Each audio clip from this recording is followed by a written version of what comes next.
يؤتي الحكمة من يشاء আসসালামু আলাইকুম রহমতুল্লাহ নাহমাদুহু ওয়া নুসাল্লি আলা রাসূলিহিল কারীম আম্মা বাদ। আজকে আমরা আলোচনা করব স্থানভিত্তিক রাবীদের ইতিহাসের কিতাব সম্পর্কে। প্রথম মাবাহাসের মধ্যে আলোচনা করা হয়েছে যে স্থানভিত্তিক ইতিহাসের কিতাব বলতে কি বোঝায় এবং কখন এই ধরনের কিতাবের উৎপত্তি শুরু হয়েছে।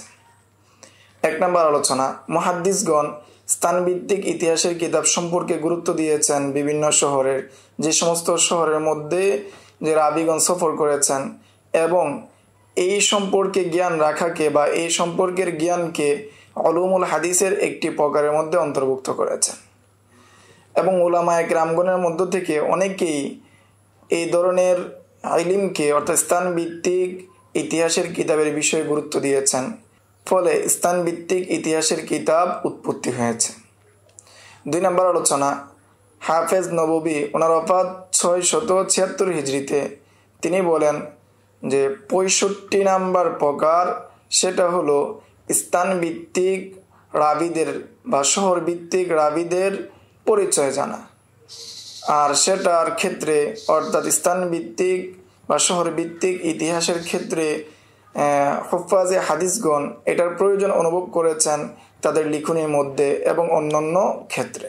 কেননা পূর্বে আরবদেরকে নিসবত করা হতো তাদের বংশের দিক থেকে, কিন্তু যখন ইসলাম এলো তখন মানুষ বিভিন্ন শহরে এবং এই গ্রামে বসবাস করতে শুরু করলো, মানুষকে শহর এবং গ্রামের দিকে নিসবত করে পরিচয় দেওয়া শুরু করলো। যেমন আজমিদের ক্ষেত্রে যেভাবে স্থানভিত্তিক বা শহরভিত্তিক পরিচয় দেওয়া হয়, তেমনিভাবে আরবদের ক্ষেত্রেও অনুরূপটা হয়ে গেল। 3 নম্বর আলোচনা, হাফেজ জাইনুদ্দিন আল ইরাকি ওনার ওফাত 806 হিজরিতে। তিনি বলেন, আহলে হাদিস বা উলামায়ে হাদিসগণ স্থানভিত্তিকের ইতিহাসের প্রয়োজন অনুভব করেন, কেননা তার মাধ্যমে একই নামে 2 জন ব্যক্তির রাবীকে পার্থক্য করা যায়, যে যাদের নাম একই লফজে। তখন দেখা হয় যে তার শায়েখকে এবং তার ছাত্রকে তার থেকে কে কে বর্ণনা করেছেন, এইভাবে প্রথমে পার্থক্য করা যায়। আবার কখনো শায়েখ এবং কি ছাত্র একই হতে পারে, তখন তাদেরকে পার্থক্য করা যায় স্থানের মাধ্যমে। একই নামের 2 জন ব্যক্তি তারা একই শহরের হতে পারেন অথবা ভিন্ন শহরের হতে পারেন। যদি তারা একই শহরে হয়ে থাকেন তখন সাধারণত ধারণা করা হয় যে হাদিসে বর্ণিত যে সনদের মধ্যে যে শহরকে উল্লেখ করা হয়েছে সেই শহরকেই তার দেশ হিসেবে গণ্য করা হয়। যখন ওই রাবীর ক্ষেত্রে অন্য শহরের সামাত না থাকে তখন তাকে ওই শহরের রাবী হিসাবে গণ্য করা হয়। কখনো কখনো শায়েখের দেশ এবং সামাতের স্থানের মাধ্যমে এরসালের প্রমাণ করা হয়। যখন ওই রাবীর থেকে ইজতেমা সাব্যস্ত না হয়, অর্থাৎ শায়েখের সাথে তার মোলাকাত হয়েছে, সেটা যদি সাব্যস্ত না হয় তখন 2 জন রাবীর মধ্যে শায়েখের দেশ এবং সেমার যে স্থান রয়েছে সেটার মাধ্যমে এরসাল প্রমাণ করা হয়। যারা মনে করেন যে হাদিস মুসনাদ হওয়ার জন্য শুধু মুআসারাই যথেষ্ট না, বরং তাদের লেখা সাব্যস্ত হতে হবে, তারা শায়েখের দেশ এবং যে মাকান রয়েছে সেটার মাধ্যমে এরসাল সাব্যস্ত করেন। 4 নম্বর আলোচনা, যে এই প্রকার দ্বারা উদ্দেশ্য কি, অর্থাৎ স্থানভিত্তিক ইতিহাসের কিতাব দ্বারা উদ্দেশ্য কি। স্থানভিত্তিক ইতিহাসের কিতাব দ্বারা উদ্দেশ্য হলো নির্দিষ্ট শহর অথবা নির্দিষ্ট দেশ, ওই দেশের যে সমস্ত রাবীরা রয়েছেন তাদেরকে উল্লেখ করা। যেমন তারিখে বাগদাদ, এই কিতাবের লেখক খতিবে বাগদাদি। এই কিতাবের মধ্যে বাগদাদের অধিবাসীদের ইতিহাস লেখা হয়েছে।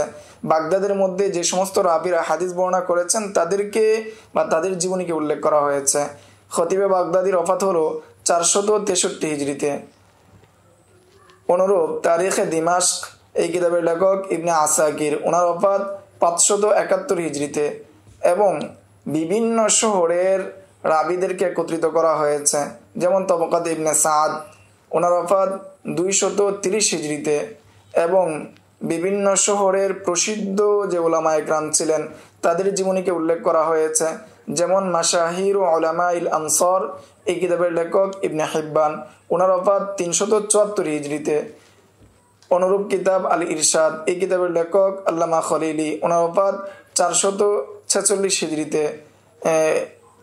এরূপ কিতাবগুলোর মধ্যে কতক কিতাব রয়েছে যেটাকে তবকা অনুযায়ী সাজানো হয়েছে, যেমন তবকাতুল মুহাদ্দিসিন বি আসবাহান, এই কিতাবের লেখক আবু শেখ ইবনে হিয়ান, ওনার ওফাত 369 হিজরিতে।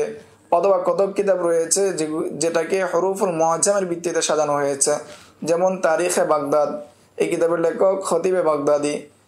আখবারু আসবাহান, এই কিতাবের লেখক আবু নুআইম আসবাহানি, ওনার ওফাত 430 হিজরিতে। 5 নম্বর আলোচনা, এই ধরনের কিতাব কখন উৎপত্তি হয়েছে, এই ধরনের কিতাব লেখা কখন শুরু হয়েছে।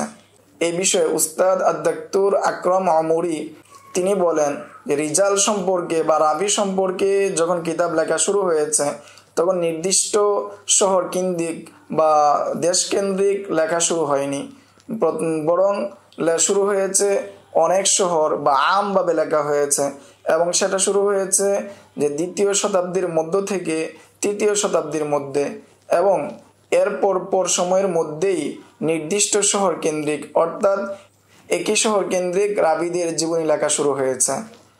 আর এটা তো তবেই বিষয়, যে শহরের রাবিদের জীবনী লেখা হবে সেই শহরের কোনো ব্যক্তি এই কিতাব লিখবেন, এটাই তো স্বাভাবিক বিষয়। কেননা যখন লেখক ওই স্থানের অধিবাসী হন, ওই স্থানের লোক হন, তখন তিনি তার দেশের যে রাবিরা রয়েছেন, রিজাল রয়েছেন, তাদের সাথে উঠা বসার কারণে তাদের সমপর্যায়ে যারা ব্যক্তি রয়েছেন তাদের সম্পর্কে তিনি অধিক জানবেন। তাছাড়াও এই শহরের পূর্ববর্তী যে সমস্ত উলামায়ে কেরামগণ, যে সমস্ত রাবিগণ অতিবাহিত হয়েছেন, তাদের ছাত্রদের কাছ থেকে তিনি বর্ণনা পাবেন তাদের সম্পর্কে। ফলে তিনি এই বিষয়ে অধিক সক্ষমতা রাখবেন, যে রাবিদের পরিচয় দেওয়া সম্পর্কে তিনি অধিক সক্ষমতা রাখবেন।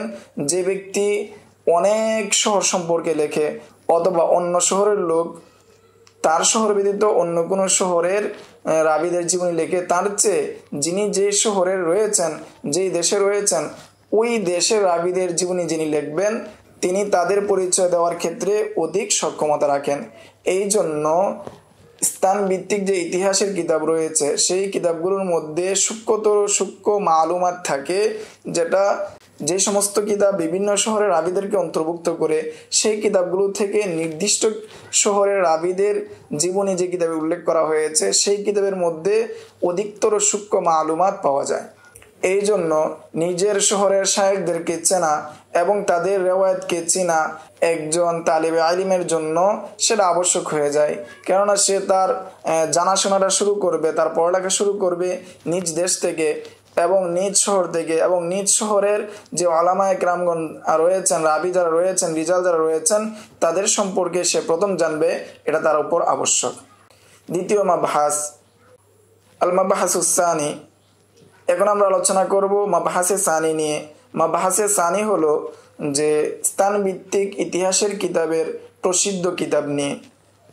স্থানভিত্তিক কিতাবের প্রসিদ্ধ কিতাব হলো নাম্বার 1 তারিখ মাক্কা। এই কিতাবের লেখক আবুল ওয়ালিদ মুহাম্মদ ইবনে আবদুল্লাহ ইবনে আহমদ ইবনে মুহাম্মদ ইবনে ওয়ালিদ আরজুকি, এই কিতাবটি মুদ্রিত। 2 নাম্বার তারিখ মাক্কা। এই কিতাবের লেখক মুহাম্মদ ইবনে ইসহাক ইবনে আব্বাস আল ফাকিহি, এই কিতাবটিও মুদ্রিত।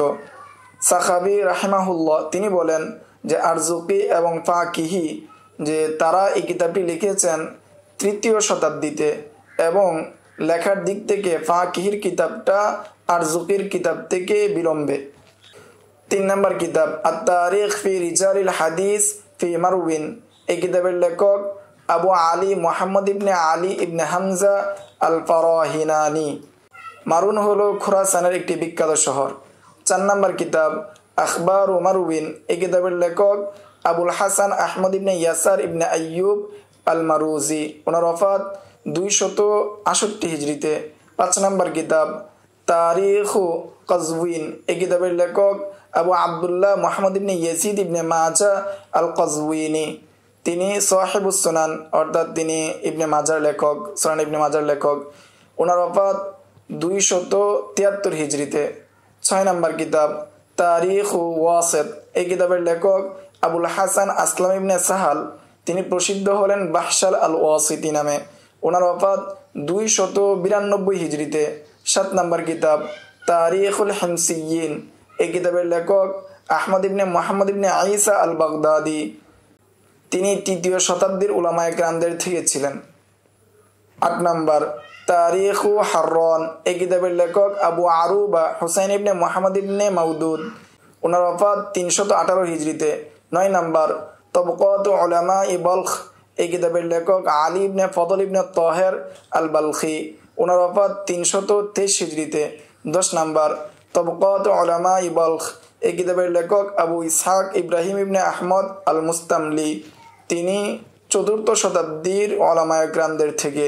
11 নম্বর কিতাব তবকাত উলামা আফ্রিকা ও তিউনুস, এই কিতাবের লেখক আবুল আরব মুহাম্মদ ইবনে তামিম কয়রওয়ানি, ওনার ওফাত 333 হিজরিতে। 12 নম্বর কিতাব তারিখুর রিক্কা, এই কিতাবের লেখক মুহাম্মদ ইবনে সাঈদ আল কুশাইরি, ওনার ওফাত 334 হিজরিতে। 13 নম্বর কিতাব তারিখু হিররা, এই কিতাবের লেখক আবু ইসহাক আহমদ ইবনে মুহাম্মদ ইবনে ইয়াসিন আল হাদ্দাদ আল হারুই, ওনার ওফাত 334 হিজরিতে। 14 নম্বর কিতাব তবকাতুল উলামা ওয়াল মুহাদ্দিসিন মিন আহলিল মৌসিল এবং তারিখুল মৌসিল, এই উভয় কিতাবের লেখক হলেন আবু জাকারিয়া ইয়াজিদ ইবনে মুহাম্মদ ইবনে ইয়াস আল আজদি, ওনার ওফাত 334 হিজরিতে। 15 নম্বর কিতাব তারিখুল বসরা, এই কিতাবের লেখক আবু সাঈদ আহমদ ইবনে মুহাম্মদ ইবনে জিয়াদ, উনি প্রসিদ্ধ হলেন ইবনুল আরবি নামে, ওনার ওফাত 340 হিজরিতে। 16 নম্বর কিতাব তারিখ মিসর, এই কিতাবের লেখক আবু সাঈদ আব্দুর রহমান ইবনে আহমদ ইবনে ইউনুস আস-সাদাফি আল মিসরি, ওনার ওফাত 347 হিজরিতে। 17 নম্বর কিতাব তবকাতুল মুহাদ্দিসিন বি আসবাহান ওয়াল ওয়ারিদিন আলাইহা, এই কিতাবের লেখক আবু শেখ আব্দুল্লাহ ইবনে মুহাম্মদ ইবনে জাফর ইবনে হিয়ান আল আনসারি, ওনার ওফাত 369 হিজরিতে। 18 নম্বর কিতাব তারিখ দারিয়া, এই কিতাবের লেখক আবু আবদুল্লাহ আব্দুল জব্বার ইবনে আবদুল্লাহ আল খৌলানি, ওনার ওফাত 370 হিজরিতে। 19 নম্বর কিতাব তবকাতুল হামদানিয়িন, এই কিতাবের লেখক সালেহ ইবনে আহমদ আত-তামিমি আল হাফেজ, ওনার ওফাত 374 হিজরিতে। 20 নম্বর কিতাব তারিখ ইস্তারাবাজ এবং তারিখ সামরকন্দ, উভয় কিতাবের লেখক আবু সাঈদ আব্দুর রহমান ইবনে মুহাম্মদ ইদ্রিস আল ইস্তারাবাদি আল হাফেজ, ওনার ওফাত 405 হিজরিতে। 21 নম্বর কিতাব তারিখ নাইসাবুর, এই কিতাবের লেখক আবু আবদুল্লাহ মুহাম্মদ ইবনে আবদুল্লাহ আল হাকিম, ওনার ওফাত 405 হিজরিতে। 22 নম্বর কিতাব তারিখ বুখারা, এই কিতাবের লেখক আবু আবদুল্লাহ মুহাম্মদ ইবনে আহমদ বিন মুহাম্মদ বিন সুলাইমান আল বুখারি, তিনি প্রসিদ্ধ হলেন গুনজার নামে, ওনার ওফাত 412 হিজরিতে। 23 নম্বর কিতাব তারিখ জুরজান, এই কিতাবের লেখক আবুল কাসেম হামজা বিন ইউসুফ আস-সাহামি, ওনার ওফাত 427 হিজরিতে। 24 নম্বর কিতাব আখবারু আসবাহান, এই কিতাবের লেখক আবু নুআইম আহমদ ইবনে আবদুল্লাহ ইবনে ইসহাক আল আসবাহানি, ওনার ওফাত 430 হিজরিতে। 25 নম্বর কিতাব তারিখ নাস ও তারিখ খুশ, এই উভয় কিতাবের লেখক আবুল আব্বাস জাফর বিন মুহাম্মদ ইবনে মুআতাজ আল মুস্তাগরিফি, ওনার ওফাত 432 হিজরিতে। 26 নম্বর কিতাব তারিখ বাগদাদ লি আবি বকর আহমদ ইবনে আলী ইবনে সাবেত, তিনি প্রসিদ্ধ হলেন খতিবে বাগদাদি নামে, ওনার ওফাত 463 হিজরিতে। 27 নম্বর কিতাব তারিখ আসবাহান, এই কিতাবের লেখক আবুল কাসেম আব্দুর রহমান ইবনে মুহাম্মদ ইবনে ইসহাক ইবনে মান্দা, ওনার ওফাত 470 হিজরিতে। এই ছিল প্রসিদ্ধ স্থানভিত্তিক কিতাবসমূহের সংক্ষিপ্ত তালিকা এবং স্থানভিত্তিক কিতাব বলতে কি বোঝায় সেই সম্পর্কে সংক্ষিপ্ত আলোচনা। আসসালামু আলাইকুম ওয়া রাহমাতুল্লাহ। ومن يؤت الحكمة فقد أوتي خيرا كثيرا وما يذكر إلا أولو